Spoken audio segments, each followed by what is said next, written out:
My name is Manik Choksi, and the PAD taught me to sharpen up my outline. Hello, welcome to the PAD podcast. My name's Rob Morgan. I teach design at WashU. This isn't like Ohio State, the Washington University in St. Louis. I am so delighted to bring to you an interview with Manik Choksi. Manik Choksi is a multidisciplinary, I'd like to say, Renaissance man. He is an actor, illustrator, and musician. The guy can do anything, in my opinion. So really, really excited to talk to him and share that interview with you. We talk about his creative process. We talk about his work in the Broadway production, Great Comet, some comic strips he did. He can just everything he touches. He's quite the artist at it. So we talk about his creative process. We talk about learning something new. I think some really great creative lessons in this particular one. So without further ado, please enjoy my interview of Manik Choksi. My guest today is Manik Choksi, an alum of WashU's PAD program. I'm so delighted to have you on the podcast. Thank you so much for being here. Happy to be here. I am been kind of since last evening going over your website, and I'm just so delighted to talk to you. I will admit, somewhat in a self-serving way, I teach a class in creativity in addition to teaching in the performing arts department, although we get quite a few students who have their first exposure to the PAD through my class, Designing Creativity. And I'm just so fascinated by you as a creative artist. You are an actor, a musician, animator, illustrator. I mean, you cover the gamut from visual arts to performing arts. So I'm very, very excited and grateful to you for your time today to talk about what you do. So if you wouldn't mind, if you could just start, Manik, at the beginning, like where'd you grow up, that kind of thing, a little bit of your backstory. Yeah, so there was the Big Bang, and The Big then Bang. further along. Oh, yes, I like that. Yes. Yeah, I grew up in St. Louis, Missouri. My parents are both from India, and they met here in the States for college. So I grew up as child of immigrants in the Yeah. suburbs, trying to like get all the educational opportunities that they worked very hard to make sure I could get. Nice. And one of those was a good college. So school was always like, you know, prime focus. And I came into theater accidentally in high school through a scheduling error. Oh, really? Yeah, I was terrified. I was closet shy, like nervous kid, and all of a sudden I had to go talk in front of people, and I tried to get them to change it to a study hall, and they wouldn't do it. And so I had to do it. I ended up making friends, I ended up getting a lead in a play, I think just because there were no boys. Um, but Fair, fair. Set me down a path. And I did speech and debate in high school and theater. Those are my two things. And, Wow. studied. Sure. Um, So your and then I mean, right out of the bat, it was a scheduling error that got you scheduling error, into this line of life. work. Yeah. Yeah. So you thought going in that you would be obviously that you'd be terrified of this class. It's Yeah. why you advocated for study hall. So Yeah. I mean, I'm fascinated with sort of what changed in that process. Like you just sort of embraced it. I think it was a really great teacher who Mm, saw this kid needs to break open a little bit yep. and gave me an opportunity to do that. And it could have gone really badly. And Sure. talking to her later, she became a friend later in life. There's a moment where she said she was fearful of her decision. She was Uh-huh. like, I don't think he can do it. And he's like leading this play. But in the end, I got there enough for a high school production of Dracula, you know? But Nice.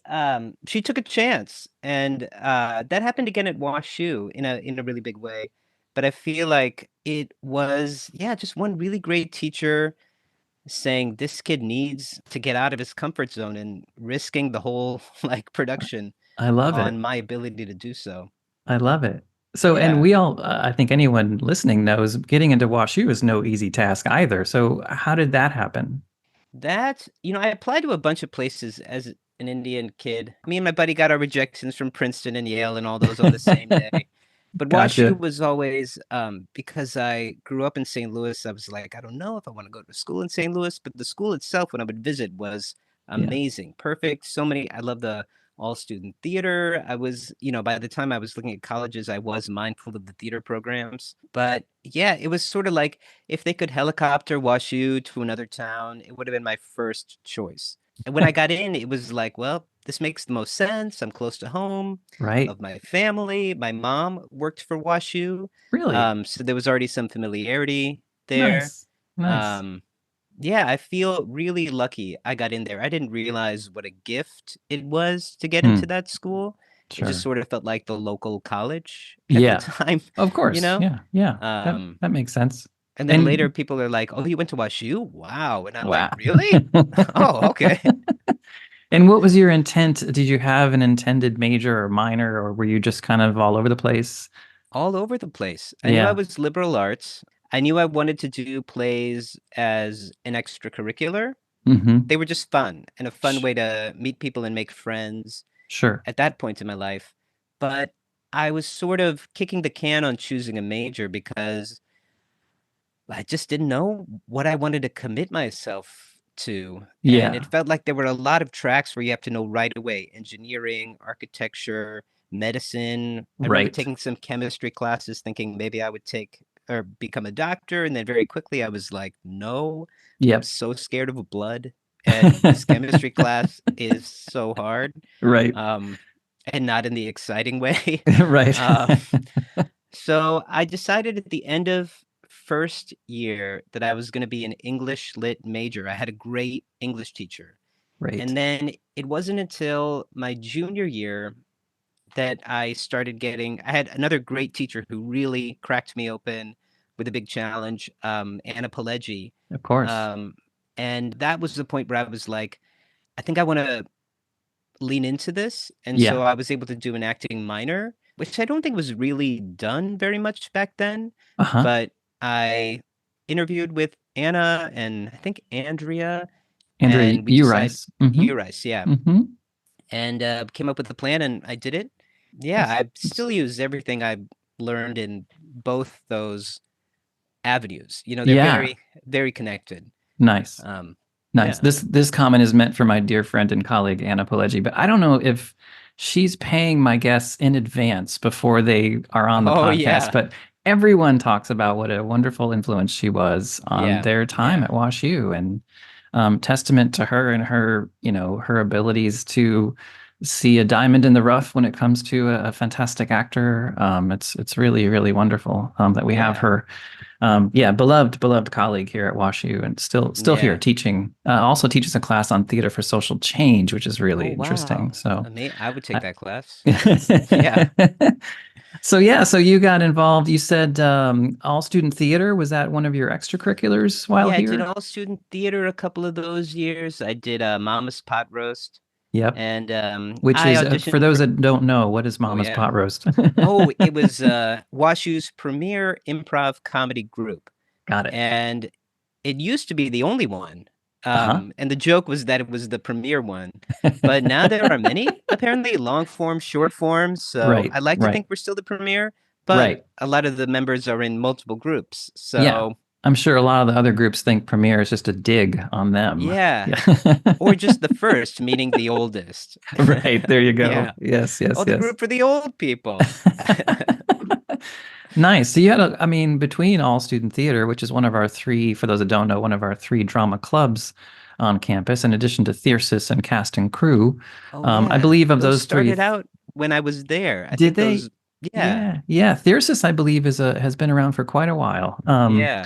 And so in addition to that, those drama clubs, you also had, a foot in the door at an improv group like Mama's Pot Roast. So you kept yourself busy in all those different areas while I could studying here. probably have read a few more books I was supposed to read in my I other think, classes, yeah, but yeah. I've turned out all right. Sure.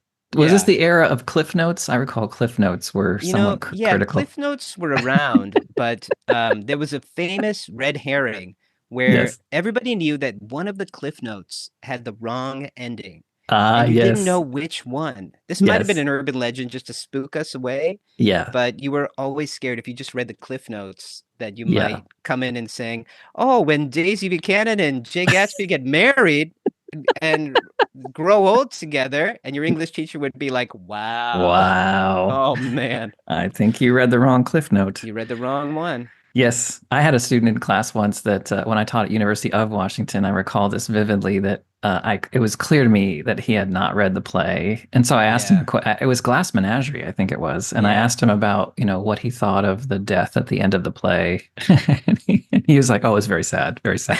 I was like, "Dude, you didn't read it." you. Oh Uh, man.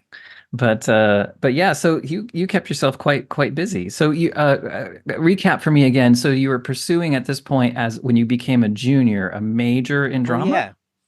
I was still a major in English lit and English lit. doing plays, and I'd gotten some good roles, some good opportunities. But then we did this play, How to Succeed in Business Without Really Trying. Yeah, classic. And oh, great play.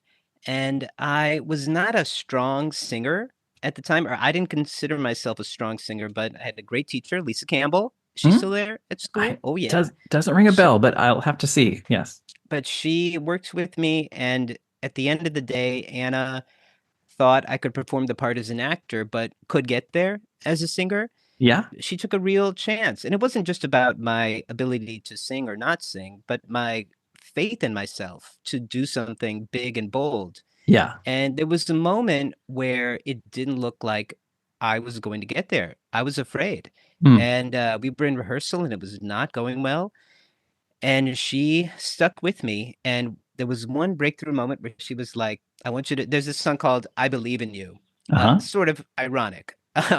So I'm doing it and I'm so freaked out because I'm trying to do all the things I've learned and do my homework on stage. Right. And I'm like probably more aligned with this character in my life than I thought I was because I Sure. was like, there's got to be some idea, some other thing that I've got to Yeah. be this person. One day in rehearsal, in front of everyone, she said, ignore the blocking. I want you to go to the mirror at the back of the rehearsal room and during the run, sing the song to yourself. And Wow. in the middle of everyone, everybody's there. I go and I just look at myself in the mirror and I have to sing this whole song about I believe in you, you Yeah. know? Yeah. And it was Yes. a real transformative moment. I think later, or I think before that role, there was a moment where she said in a critique, she said, if I could draw a picture of you, I would draw it and then I would smear the edges. And Huh. that made a big imprint on me. She said, you need Interesting. to work on defining yourself a little bit more. A sort Oh, of loosey goosey attitude to what I'm doing, who I am, however sure. I choose to read it. Sure. But that moment What a of, profound lesson that is, I I think. know, Yeah. right? Yeah. And yeah, that stuck with me, especially as you know, really good feedback comes back to haunt you later. Not to haunt you, but to revisit you in the new Yes. ways that you were learning to be more specific in Yes. yourself. And I went to grad school later, and I feel like that comment from her helped me understand what I was working on later. Like, I think I just got to crisp up the edges. Yes. But that was another great teacher who took a chance on a kid who couldn't do Yep. what she needed them to do at the beginning. But she Right. thought it doesn't matter because you will be able to by the end. We're all going to Yeah. assume that. We're going to pull this bow and shoot this arrow at the target and just trust in gravity to like Yes. make it there by the end. That's such a, I mean, I think there's certain touch points in someone's history, backstory, whatever you want to call it. And you reminded me of one of mine was a number of years ago, I got to teach. I say got to, I was excited about this opportunity to teach at my alma mater, Webster University, actually not far Mm-hmm. from WashU, just down the road. Oh yeah. And so I was hired as a teacher to teach 4 classes across 4 years of students at my beloved alma mater, where I went to theater school. And I remember searching for some phrase, some mantra that I could follow that was the reason I was there. And Mm. a dear friend and colleague of mine, John Wiley, said, "We need a shot of youthful exuberance." Yeah. And I'll never forget that because it was in the back of my mind whenever I was teaching that was my role there that semester as a short time, short contract. just come in and hopefully inspire students. And I kept thinking youthful exuberance, don't be Mm. dry, don't be plain, don't, be youthfully exuberant. Yeah. Yeah. As youthful as I was at age 40 or whatever it was. But yeah, That's sorry. youthful. Yeah. Yeah, yeah.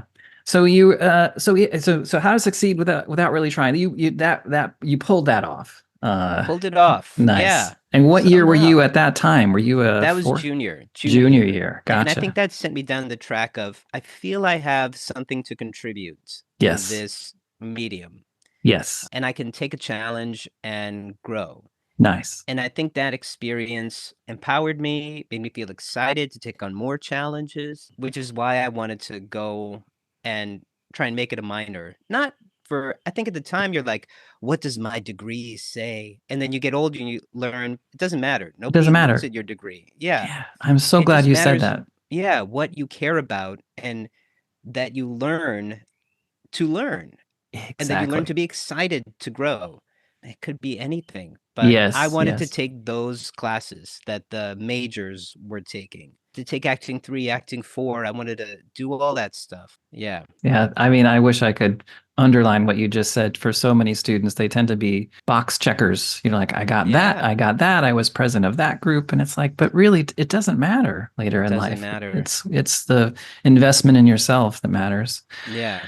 So you graduated WashU, I assume, an English lit major and a drama minor. Is that right? Drama minor. Yeah. Gotcha. And then what happened for you? Where did you go from there? Then I moved in with my family. Huh? I spent the summer at home. It was a real like you go to school and your life is built for you. And Yes. then you're out of school and you have to learn how to build your life. And Yeah. so Yes. I luckily auditioned for, at the encouragement of Andrea and Jeffrey, I applied for the children's theater for the St. Louis Rep, Uh-huh. Imaginary Theater Company, and I Yes, got that yes. job. And it was great. 4 actors, 6 months of work. We did these shows for grade schools, middle schools, high schools. No, not high schools. Did a Christmas show. It Yeah. was really great and Yeah. really got me in shape and kept me employed, got my equity card.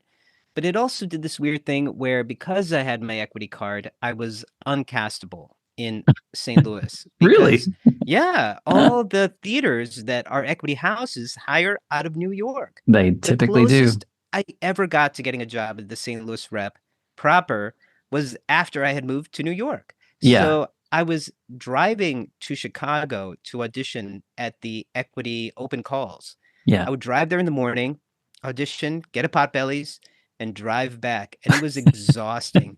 And there was a moment where I had a fender bender on the drive back. And I Oh had this no. moment where I was like, I cannot do this anymore. This is too much. I Right. have to move. Right. And so I So tried Chicago. I got a play there. And that I was like, great, I'll just move to Chicago. And this play was a great entryway. But then, even then, it was a lot of non-equity houses. yeah. And the equity houses were like, why would I hire this kid out of St. Louis when I could hire this equity guy who's been acting in Chicago for 15 years and Right. has got a Right. name? So I was like, shoot, I've got to go to New York. This is And that no, was I can't. But I'm sorry to interrupt you, but I can't understand. But the irony of this is the Imaginary Theater Company (ITC) is yeah, a part of the Repertory Theater St. Louis. Like it is, yeah, its parent organization is the Rep, and here you were touring all over the place with yeah. ITC, and yet couldn't get an equity role at the same host organization, which is I'm sad. But I think yeah. if I had given it more time in St. Mm-hmm. Louis, I could have, Sure. but I think I was impatient Yeah. and I felt there was 6 months of employment and Yeah. then 6 months of non-employment. And Mm-hmm. I thought, what do I do with that time? Right. And I hadn't yet developed the muscle that I have now to fill my time with creative endeavors that I am in control of and not Yeah. wait for somebody else to call me. Yes. Um, Which, by the way, I can't wait to talk about. oh, sure, sure. So, Um, so you did you relocate to Chicago? Did I lose somewhere along yeah, the way? Okay. yeah, I got this. So I did ITC, and then it was a couple months of hitting my head against the wall Mm-hmm. and auditioning in Chicago. And then I randomly got this great play at the end of the summer in Chicago. So I moved in a Craigslist apartment, Uh-huh.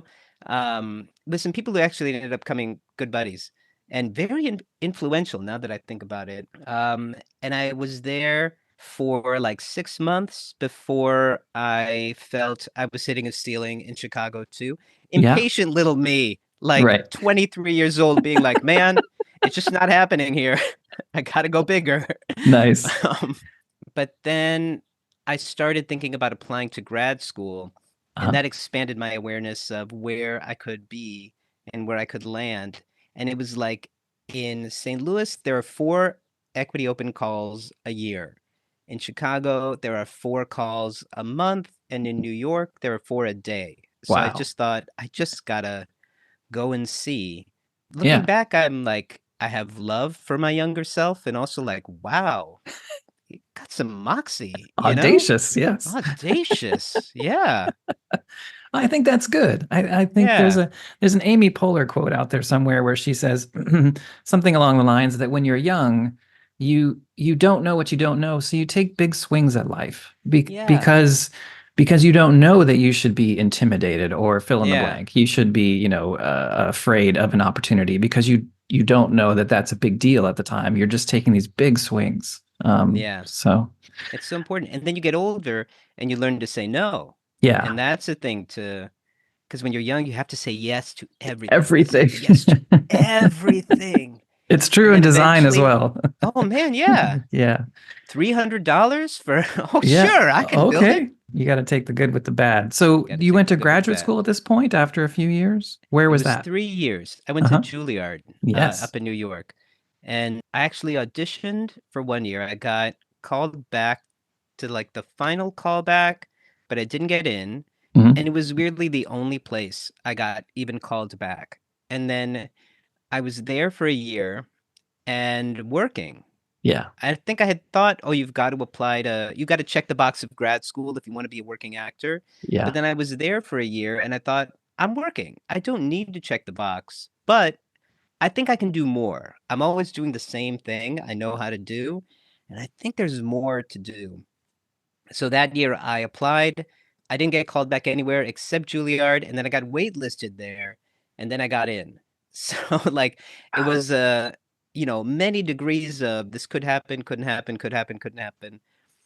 But that ended up being another seminal cracking open Of course. moment. Yeah. Wow. And you've got this huge, and I don't mean to jump too far ahead, but you've got this amazing background in TV and film. You've done a number of pieces. You did the Broadway version of, I don't have to tell you, but I want to tell our listeners. You were in the Broadway production of my stepdaughter's favorite Oh, no musical, Great Great way. Comet. It's Yes. mine too. Is it nice? We love that show so much. And it I started out small, big y- swing, you know? sure. Yeah, big. Yeah. And so did I jump too far ahead? You left Juilliard and then landed a Broadway role? No, it wasn't. Yeah, that's pretty far jump. Oh, yeah, But yes, yes. yeah, I went to school, went back to grad school, and then got out and was auditioning for stuff. But during grad school, there was a culture of do what you're afraid of. Hmm. And during that time, I was very afraid. I was writing songs in my journal, you know, I was scared to share them, but I did. And that became an avenue by which I was making little things that I could share and trying to find ways to share them. I was working on animation stuff during the summer because why not? We had the Yeah. summer off to do with what we want. Some people would go do plays or do internships, and I was like, I'm just going to sit at home and figure out this program because I had always wanted to be an animator when I was a kid. I was going Um, to ask that. I mean, again, yeah. you've got all these little intersections in life, and this, what I think it's clear to anyone that knows me as a set designer. I would argue I'm more of a visual artist. I can't pick up a Mm, guitar like you can and play. And I'm not an animator, but you decided to sort of teach yourself this on your own time. yeah. Yeah, it's amazing. I Yeah. think that goes back to actually something I learned from Andrea Urice. We were in fourth year acting four, and I can't remember how she phrased it, but she said, I want you to imagine yourself 5 years from now and think about something you wish you could do. Write that down. Interesting. Now, think about the steps it would take to get to that point, like the things you wish you had done 5 years ago to get to that point. Oh, wow. And then you time travel back to now and you're like, great, you can just do them. And you don't have to be able to do it now. Your goal is to be able to do it 5 years from now. And that was liberating and Interesting. remains liberating.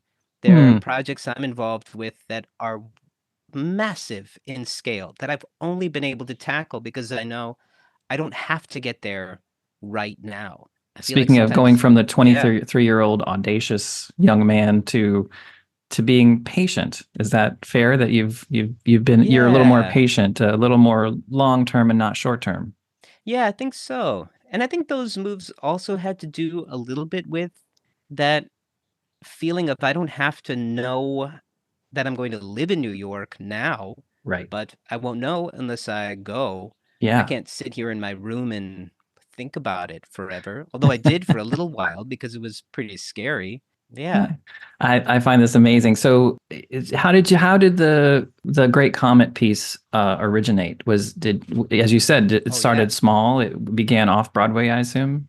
Yeah, it began off Broadway. This is a testament to saying yes. Yeah. I said yes to this play that was a 15-minute devised theater piece, no money, but I could do it, and so I did. During that, I met the woman who would become my wife. I one day brought in a ukulele and was like, maybe we could turn this part into a song. And we did. And Rachel Chafkin came to see that play randomly and said, I'm casting this thing. We need actor musicians. You should come in. And lo and behold, that was Great Comet. And we did it at this theater, Ars Nova, which has become sort of like an artistic home for me over the last decade plus. We did the show there, and it was small, contained, 79 seat, madcap craziness. We turned that little place into a tiny little compact Russian supper club, and we did the show for 79 people a night, and everybody loved it because it was Yeah. so beautiful. Sure. And it sort of just climbed the corporate ladder. It was sort of a misfit kid wearing funky clothes, and everybody was like, who are you? But it was by no means ever written to be a Broadway musical. You know, we always sort of felt like we got in the back door.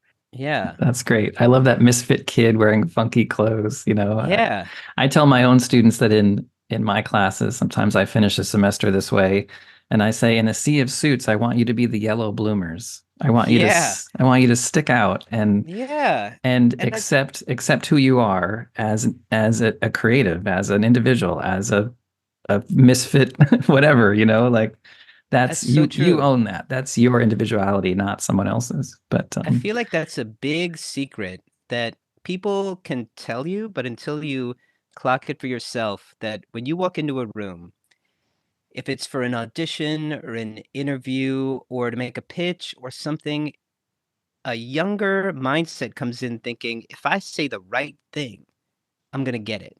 There's a uh-huh. thing that they know they want. And if I say it or I do it, I'm going to get it. But Yeah. really, everybody is just waiting for you to do you Yes. because that is the X factor that they cannot solve for. They don't know how they want this Hamlet to go. They don't Yeah. know how they Yes. want this part to go. They don't know what play they want to produce.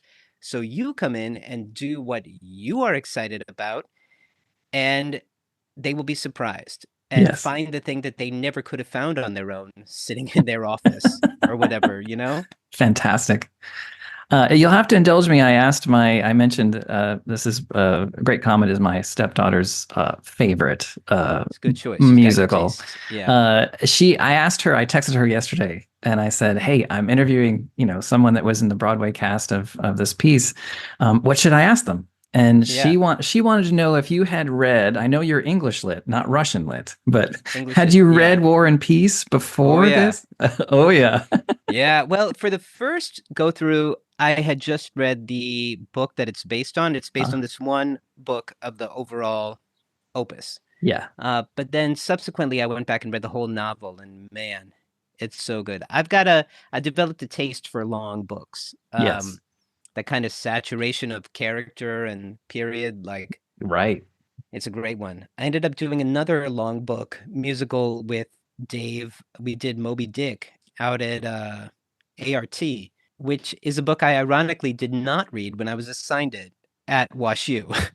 But I later read on my own time and was like, oh my God, this book is amazing. And read it again for Dave's piece.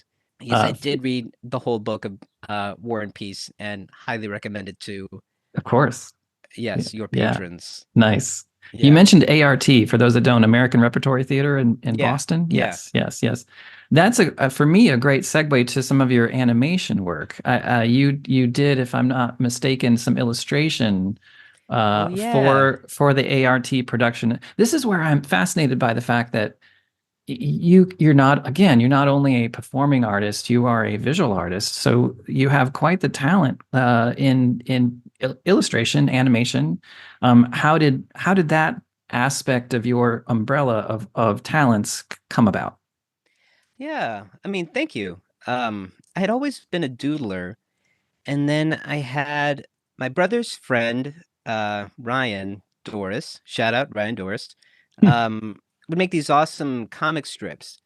And there was one point where I was like, I'm making all these doodles, but for what? I should Hmm. start to make like things, pieces, whatever. So I started doing comic strips after college just for fun. And then like I'd give them as gifts. I think Andrea and Anna both got a comic strip from me about us Nice. having breakfast together and it going horribly wrong. That's awesome. Um, I gotta ask them but about that. yeah, I wonder if they still have them. I don't know. But I started making comic strips, and then that evolved to when started making, I started trying to learn how to use this program to animate my cartoons, and it was painstaking, but I couldn't learn it in a vacuum. I learned it by trying to make a cartoon. I had this silly idea for a farmer who, instead of cow tipping, the cow tips the farmer upright while he's asleep, and he's like, "What?" And it's still on YouTube somewhere. Um, I love it. but it was my um course in animation was how do I make this thing in my head on the screen? And I look back and see all the ways in which I have grown as an animator, but I also see like I'm just trying to make something that I like. You know, Yes. by trying to make something I like, I will have the patience to learn how to do things I don't know how to do. I'm working on that now. I'm working on this big musical piece, and I'm making all these demos, and I'm learning so much about mixing and plugins and all these techniques that I didn't go to school to be a mixing engineer or a music producer, but because I have a sound in my head and I want to get it right, I just like go on YouTube, read books, and Yeah. like I'm just trying to figure out side chain compression, like because I want this drum to sound like this, Uh, because it'll make this track rock. yes, Um, exactly. I love but it. learning by trying to make something I care about seems to be the way I learn best. I have to say, and again, I'm not sort of blowing smoke.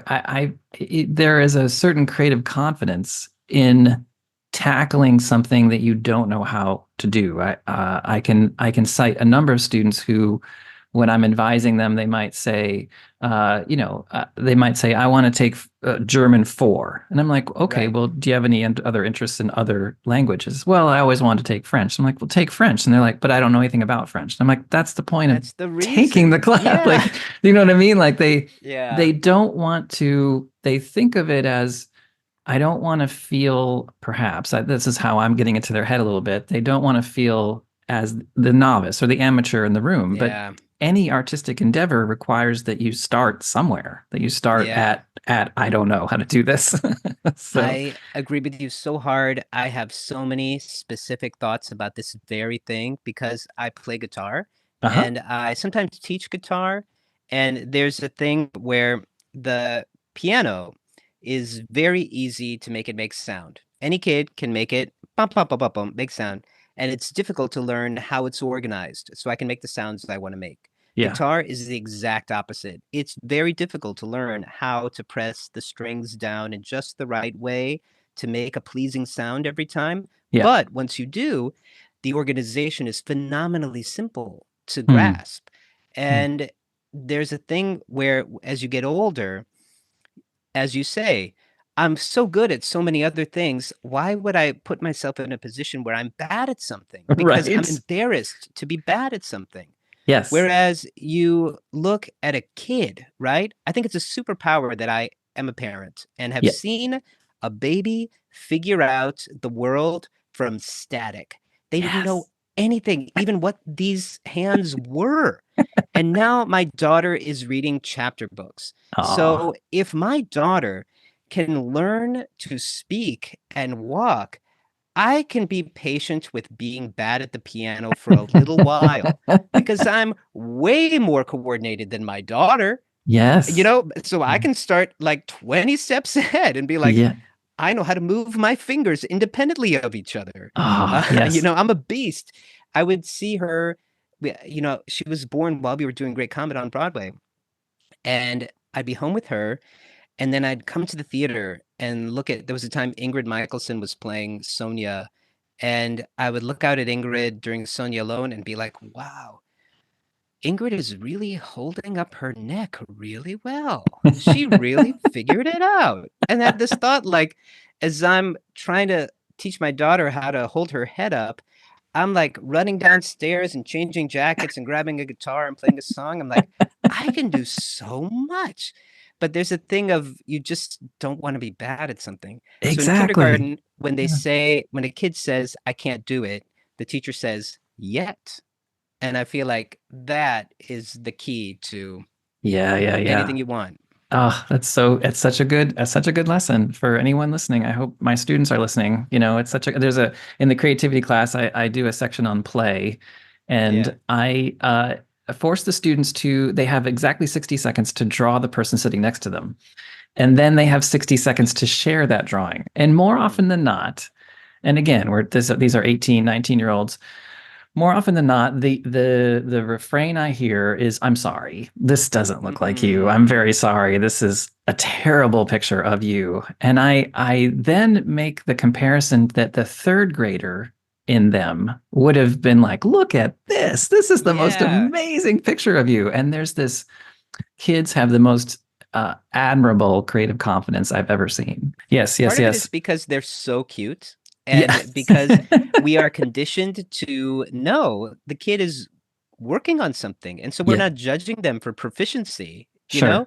Sure. So Sure. they are free to be as bad as they want and they Yeah. need that time because nobody cares. Right. And like as you get older, it's still true that nobody cares, but it's harder for you to believe that nobody Yeah. cares. Yes. Like the Yes. kids come to our house, Kai's buddies, and they play on the piano, ba ba ba ba ba, and it's great. But I know that if my dad came and played on the piano, he would like not play it unless he had like practiced a scale. He would just be like Exactly. ba ba ba ba ba ba ba ba. Yeah. Because although if he did, I'd be like, yeah, dad.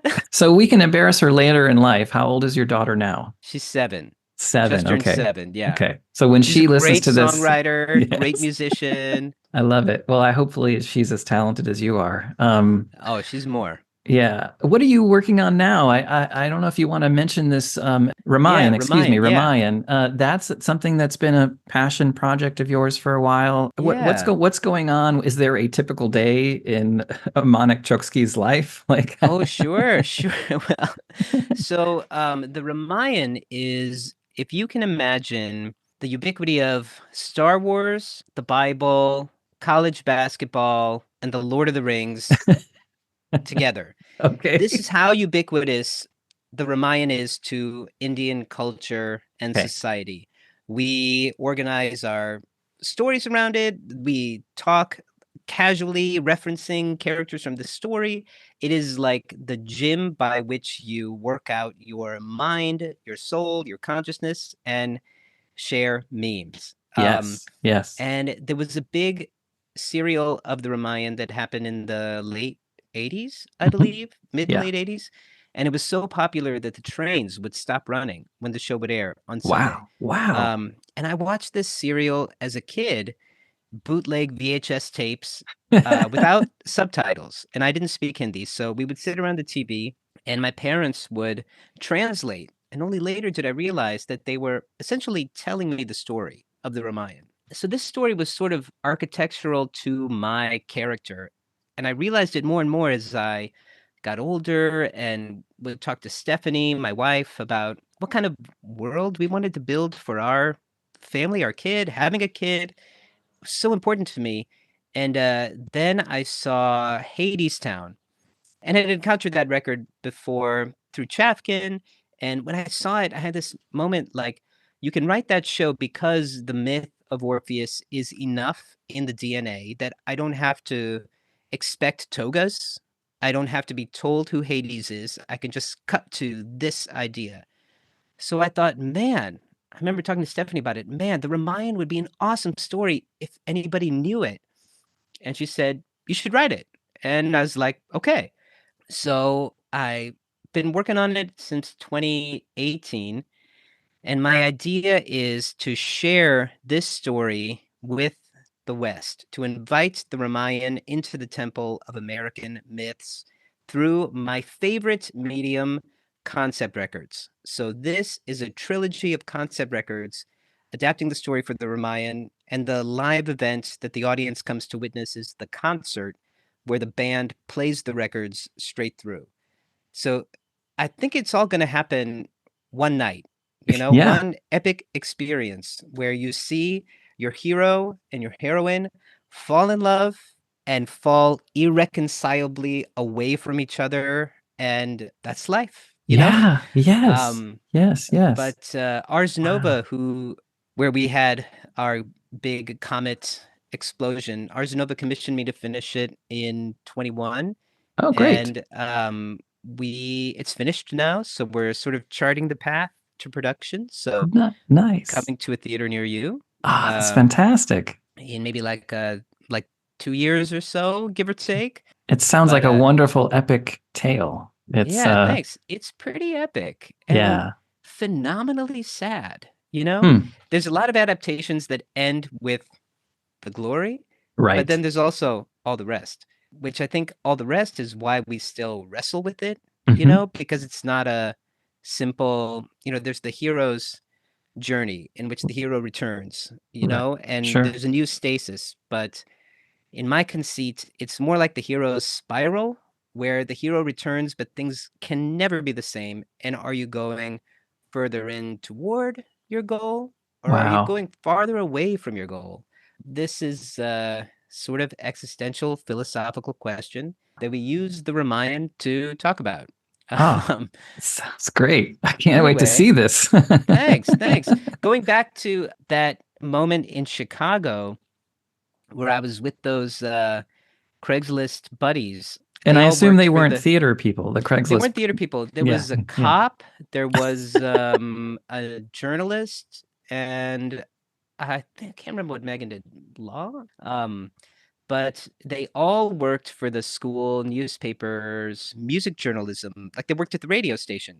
And so I Sure. was taking all these long distance trips between St. Louis and Chicago. I had a girlfriend in St. Louis at the time, and I was on the road so much listening to my same few records, John Mayer, Dave Yeah. Matthews, Radiohead. Sure. And I was like, help me out. What should I listen to? So he gave me all these records and he was like, listen to this one in order to understand that one. And then once you listen to Elliott Smith, then you can listen to that.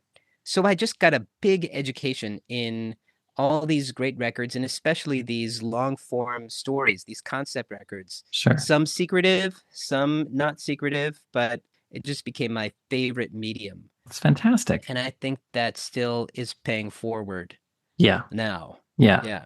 I think we You just never know. underestimate sometimes we underestimate the type of intersections with people we have in life who are not in our line of work. Mhm. I got so much inspiration from people at the dog park. Yeah. On any given day up there, I was lived in San Francisco for a while. I'd walk a block and a half up to this Yeah. park, and I had friends in the music industry, real estate industries, like you name it, and they were great. There were a couple of moments in that time where I was faced with a choice. Do I take this teaching job over here, or do I continue doing this over there? And it was great to have people to bounce these I don't know, philosophical life questions off of.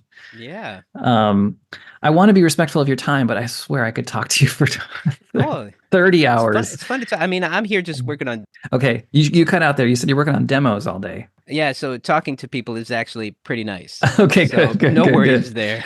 Good, good. I'm just so I mean, I feel like we're at this place where I've gotten to know who you are personally. I think our listeners, our perhaps prospective students, current students have a sense of who you became after, saying yes to things. We had an earlier guest, it's not yet published at this point, guest on the podcast, Corey Jones. And Corey Jones, I don't know if yeah. that rings a bell, but Oh yeah. yeah, Corey said you say no to nothing. And Mm. I believe that you have done the same thing in your life. You've said no to Say no to nothing. nothing. You Yeah. just kind of, oh, I don't know how to do X, Y, Z, but I'm going to dive right in anyway. And Yeah. I really respect that kind of creative confidence in anyone, quite honestly. Is there anything else that we should chat about that you're working on that you think might be illustrative of your career at WashU that led you to greater success later in life? I mean, we could talk forever. Um, I think the thing of at WashU especially, I feel like there were so many people with so many different points of view Yeah, coming together in myriad circumstances, all doing a play or all going to a concert or all doing improv or whatever. And I feel like that culture of, as you say, with the people at the dog park, there's a world around you and it only serves you to be open to it. And it's very easy to get in your lane, whether that's I'm with this type of person, I'm in this kind of job, I'm in this kind of circumstance, these are the things I like. And you can do that, but when you find yourself outside of that, it only serves you to be present. You yeah, know, yeah. I'm here, so I might as well be here. You Right, know, right, I remember right. this moment. We were doing a play and we were warming up, and somebody had on some music, and I was stretching and stuff. And it was a song that I had heard on the radio a million times, and I hated this song. But I was like, you know what? For the next 3 minutes, I'm gonna have no choice but to listen to it, so I might as well listen to it because I've never really like paid attention to the lyrics because I was just like, "Oh, I hate that song." And I heard this song and I was like, that bridge was stunning. I never clocked what is going on in the song. Nice. That um anyway, might as well. You can hate it later, but like Nice. There's a we had when I used to teach at University of Washington, we had an all day, I think this is modeled somewhat after Yale School of Drama, but we had an all day Thursday class for the graduate students, but it was also involved directing students, directing MFAs. And yeah. it literally started at 9 in the morning and just went all day until we were done. So Yeah. it wasn't like a student had to wing it through a 15-minute presentation. Their presentation could go 45, an hour. It didn't matter. Yeah. So, and it was like, you had to be as a teacher, I noticed that our students had to have a bit of resilient kind of attitude towards critiques from you might hear this two people just have a totally separate opinion about the work you pinned up on the board. But there was always this mantra for the directing students who we knew that didn't have maybe the visual capabilities, the sketching or model building capabilities, that they had to find a way into a piece, to a play, even one they didn't like. Because as Yeah. you said early in your career, you have to say yes to everything. Yeah. And I've designed plays I didn't like. And Yeah. yet I needed the job. Yeah. So I needed the gig. And so I would find a way in. And I think there's a certain lesson in that as well.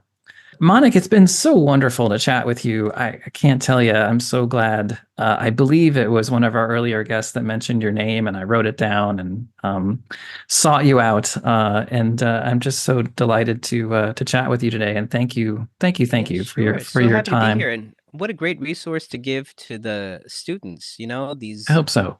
voices from the future versions of themselves, you Yes, know? yes, yes. So we Yeah, recognize that we can invite all of our alumni back and that all our alumni are quite busy like you are. And so this is our way to sort of, like I keep saying, elevate and celebrate our alumni who are doing amazing things like you are across multiple art forms. And I'm just so glad that you took the time today. So thank you.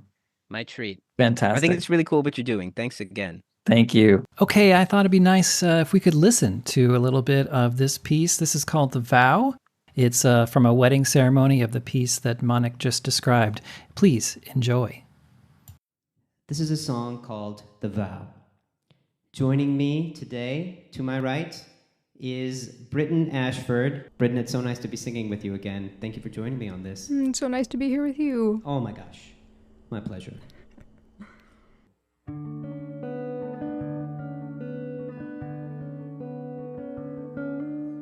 Oh, my love, it's you,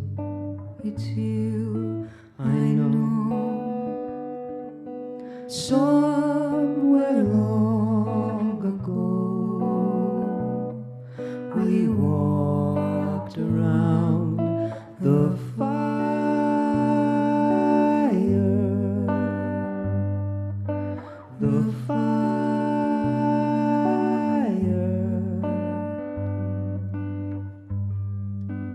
Who can say the reasons why we're here? But some purpose yet unclear. I see it by the fire,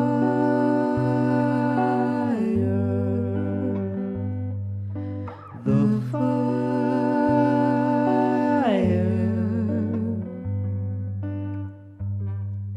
The path ahead I cannot know, but you no longer walk alone. I vow to you to always be known to you and you to me. The veil between us burns away.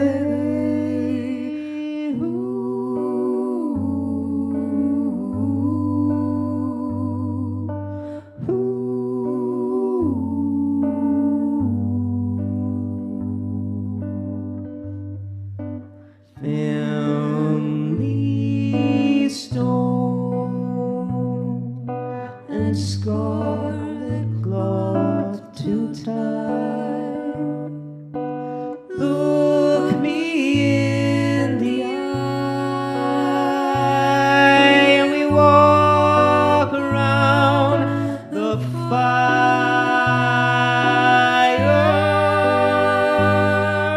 the fire.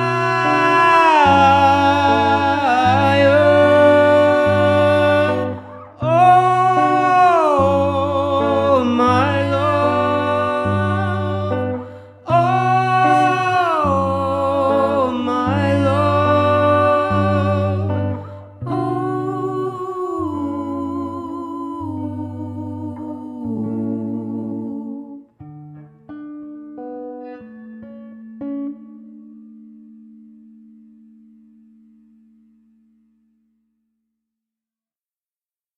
My deepest thanks to Manik Choksi for joining the PAD podcast. I'm very, very grateful to him for his time. If you are a PAD alum or alumni adjacent to PAD, I would be delighted to have you on the PAD podcast. So do not hesitate to reach out if you'd like to be on the pod.